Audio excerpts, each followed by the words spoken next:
My country teaches like they make you understand things much easier if you don't understand it in English. They talk to you in your language. But here it's kind of hard because you have to try to listen to one language and get used to like understanding something in a different language is very hard. There's a strong, very large need for there to be an African presence on campus as an adult, like teachers' aides. The language actually is a problem because you get those who start in English, they are not really in a good position of that they can cope in direct with the curriculum in Australia. They need a lot of help, and I think they did a lot because this is where the ACL used to give them a foundation so that they can get basic English. This one actually we are facing that difficulties because you get those who came from Egypt, and they are not using even the mother tongue. They are using Arabic within their own houses because they are already diverged.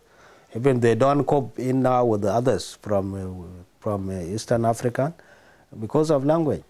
You get those who are coming from Egypt, they used to talk in Arabic, and those who came from Eastern Africa, they used to talk in English, and those who came from Western part, they are talking in French. So the communities actually they are in a problem because a child, the mother tongue is now even is disappearing, and this is the area a child can cope in with the parents when they are using the same language, and you can even try to give him an explanation of something. If it is difficult in English, you can even tell him in a mother tongue language so that he can know something. But this one is now really very hard. I think that the two issues that came out very strongly in the interviews with their young people and with their parents and with some teachers was the two issues of discipline and homework. They were two kind of issues that concerned a lot of the participants in the study. And again, it was around different cultural expectations, as you've already mentioned. But again, some schools had really innovative solutions to that. One school in particular was running a series of parent workshops where they had a culturally trained psychologist who worked very collaboratively with the parents, developing alternative approaches to discipline.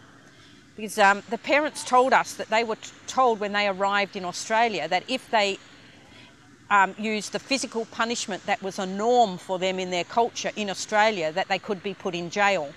And this created enormous fear. But as they said to us, nobody told them what they could use instead. And so the schools that responded to that need and developed programs with their teachers were having very good success. And they were also sensitive about the kind of communication they had with their parents around areas of discipline, so that a more team approach was set up in managing the child's behaviour in a positive way. The hard thing, I guess, for other schools is that they just see the big bodies and forget that they're only primary school kids.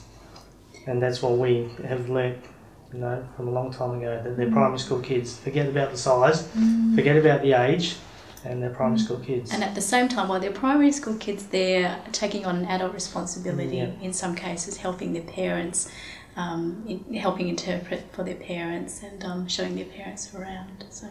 Because the parents think the kids are more educated and they are more like being useful in the society than them, there comes the problem. So I don't think we've really built relationships with families as well as we could. Most of the parents, you see, they are not following up the children because sometimes this is ignorance to some illiteracy.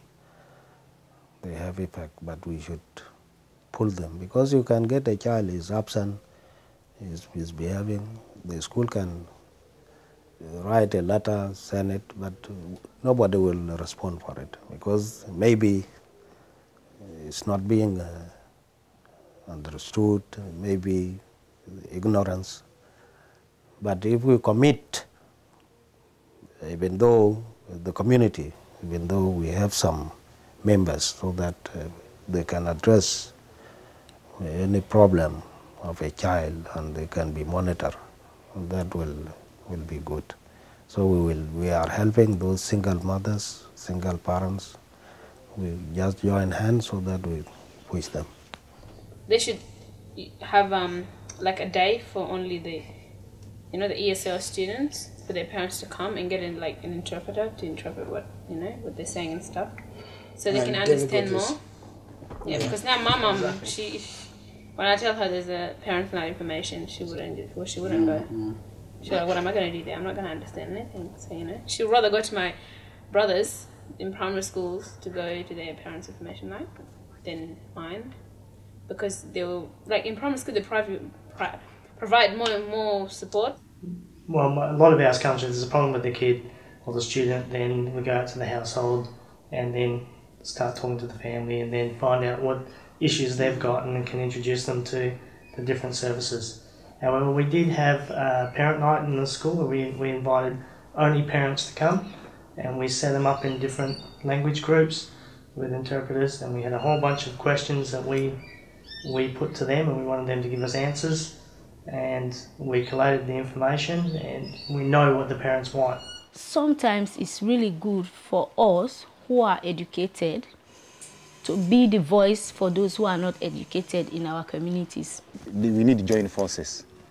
I have heaps I can learn from them and about their strength to persist and keep going through in the face of all sorts of adversity. And I think teachers, it would be important that teachers acknowledge that as well, and don't assume that the students don't have any experience in life, don't know anything, and that they're the typical adolescent. But just like teachers also, they can also learn from us, Yeah. We can also learn from each other. Doesn't matter if you're older or 50 and I'm like 5, even 5-year-old. You can learn things from each other. Everybody learns things from each other. We make a huge difference to the quality of life and the career expectations of the kids who come through our programs.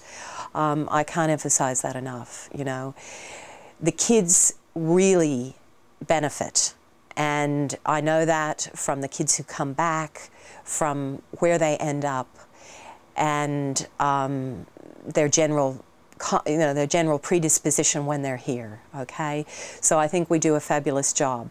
Having said that, of course, there's lots more we can do. Not so much only in the IEC, but working with main schools, enabling main schools to really provide equity for these kids by enabling them to expect secondary graduation or have secondary graduation as a guarantee. I want to be a teacher, I want to be like an ESL teacher in Australia. I want to help the new people that come here. I kind of chose to be a teacher by myself. Yeah, that's my dream career, to help people. I don't want people to, to go through what I've been through, like to feel like they're not, they're not gonna succeed in their careers and stuff. I gotta jump. What do you think? I'm not a lady like a